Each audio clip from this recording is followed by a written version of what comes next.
Bagaimana dakwah Islam yang baik dan benar untuk keluarga?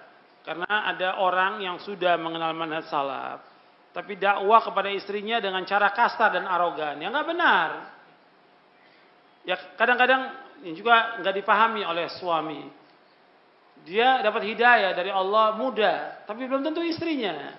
Kesalahan itu, kesalahan dari suami, karena ketika dia awal nikah nggak kenal akidah yang benar, nggak kenal manhaj yang benar. Di perjalanan hidupnya, ketika dia sudah punya anak, bahkan ada yang sudah punya cucu, dia baru tahu.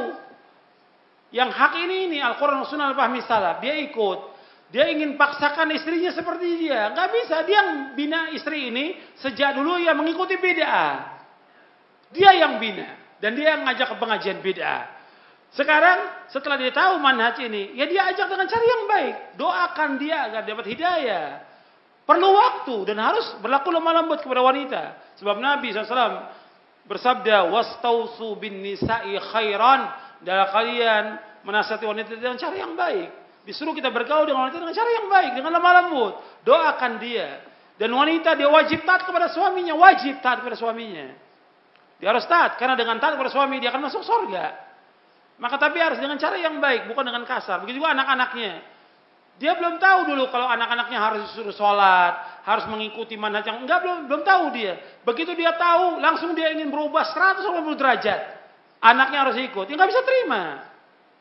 Dia harus jadi pemimpin, jadi imam bagi keluarganya, harus jadi contoh yang baik. Kemudian juga Allah berfirman, "Ya ayyuhalladzina amanu qu anfusakum wa ahlikum nara." Wahai orang beriman, jaga diri kamu dan keluarga kamu dari api neraka.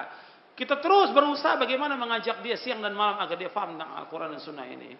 Tentunya perlu dibujuk.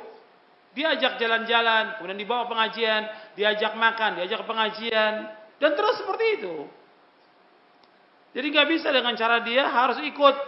Kemudian dia nggak pernah membujuk dengan kasar, nggak boleh.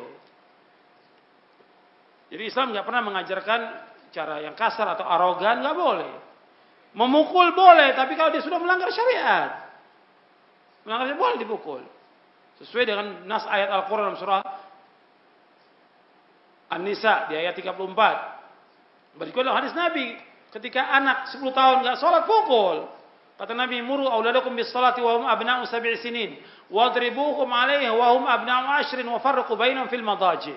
Kata Nabi, suruh anak kamu sholat ketika umur 7 tahun. 10 tahun nggak sholat, pukul dia. 10 tahun nggak sholat, pukul. Dan pisahkan tempat tidur antara laki dan anak perempuan, pisah tempat tidurnya.